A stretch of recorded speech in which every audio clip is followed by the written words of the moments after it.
आज की वीडियो में हम सीखेंगे ट्रुथ टेबल्स, जो कि लॉजिक का सबसे पावरफुल टूल है। ट्रुथ टेबल एक ऐसा चार्ट होता है जिसमें हम हर पॉसिबल कंडीशन के लिए इस स्टेटमेंट का रिजल्ट निकालते हैं। और ट्रुथ टेबल हमें ये बताते हैं कि एक कंपाउंड स्टेटमेंट का रिजल्ट ट्रू होगा या फॉल्स, जब हम उसके पार्ट्स को डिफरेंट वैल्यूज़ देते हैं। इसलिए हम ट्रुथ टेबल जो है वो ड्रॉ करते हैं। तो हम सबसे पहले बात करते हैं ट्रुथ टेबल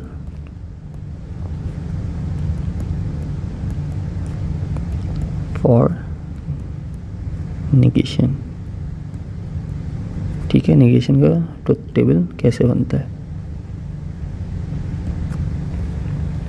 अच्छा, नेगेशन के अंदर सिर्फ एक स्टेटमेंट हमारे पास गिवन होती है, ठीक है, और जो नेगेशन होता है वो उसका ऑपोजिट स्टेटमेंट होती है। ठीक है, यानी कि अगर ट्रुथ टेबल में एक स्टेटमेंट है P, यानी इफ़ P जो है वो ट्रू होगी, ठीक है, तो उसका जो नेगेशन होगा, तो उसका जो नेगेशन होगा वो फॉल्स होगा। ठीक है, और अगर स्टेटमेंट हमारे पास फॉल्स है तो उसका जो नेगेशन है वो हमारे पास ट्रू होगा।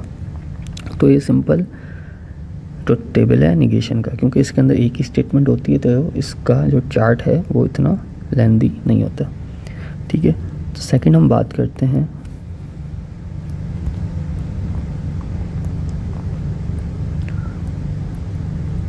Truth table for conjunction.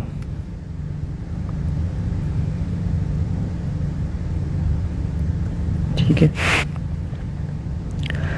अच्छा, कंजक्शन के हमारे पास दो स्टेटमेंट होती हैं। ठीक है, तो एक हमारे पास P है स्टेटमेंट, एक हमारे पास Q है स्टेटमेंट, और सेकंड हमारे पास कंजक्शन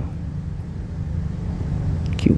ठीक है, यहाँ पे पहली स्टेटमेंट को हम दे देते हैं ट्रू ट्रू फॉल्स फॉल्स, और Q हमारे पास है ट्रू फॉल्स ट्रू फॉल्स। ठीक है, अब हम आते हैं कंजक्शन के ऊपर। अच्छा, कंजक्शन क्या होता है। कंजक्शन है कि कंजक्शन तभी ट्रू होता है जब दोनों स्टेटमेंट ट्रू हों, यानी जब दोनों स्टेटमेंट ट्रू होंगी जब ही कंजक्शन जो होगा वो ट्रू होगा, अदरवाइज़ फॉल्स होगा। तो सबसे पहले हम देखें P और Q में, तो ये दोनों स्टेटमेंट जो हैं फर्स्ट वाले में ट्रू हैं, तो कंजक्शन हमारे पास ट्रू आया। सेकंड वाले में एक फॉल्स है, जबकि कंडीशन है कि दोनों ट्रू होनी चाहिए, तो इसका मतलब ये फॉल्स। थर्ड वाले के अंदर भी यही है, तो ये फॉल्स, और लास्ट वाले में भी यही है, तो इसका मतलब ये भी फॉल्स। तो इस तरह से कंजक्शन का चार्ट बनेगा। तो कंडीशन आपने याद रखनी है कि दोनों स्टेटमेंट का ट्रू होना लाजमी है, अदरवाइज़ वो फॉल्स होगी।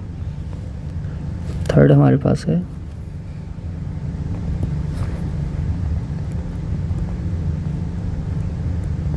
ट्रुथ टेबल फॉर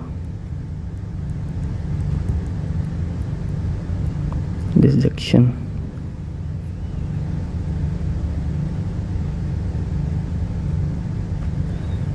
ठीक है, अच्छा, डिसजेक्शन क्या है कि दोनों स्टेटमेंट का फॉल्स होना ज़रूरी है, जब ये डिसजेक्शन जो है वो फॉल्स होगी, अदरवाइज़ वो ट्रू होगी।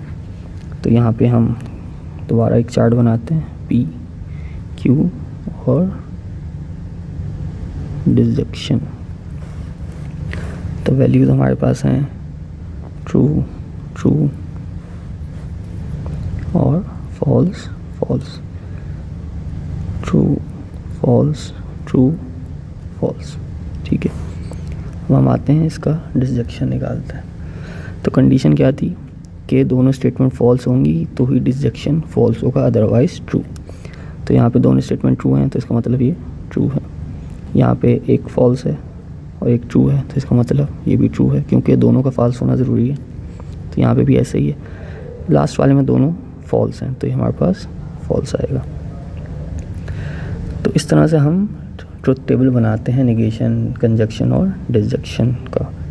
तो अगर आपको कोई चीज़ समझ में नहीं आई तो आप मुझसे पूछ सकते हैं। अच्छा, यही ट्रुथ टेबल है जो आगे चलकर कॉम्प्लेक्स लॉजिकल एक्सप्रेशन और सर्किट समझाने में बहुत ज़्यादा हेल्प करते हैं, इसलिए आपको ये ट्रुथ टेबल्स बनाने आने चाहिए। अगर आपको कोई क्वेश्चन हो तो आप मुझसे कमेंट में पूछ सकते हैं। Thank you.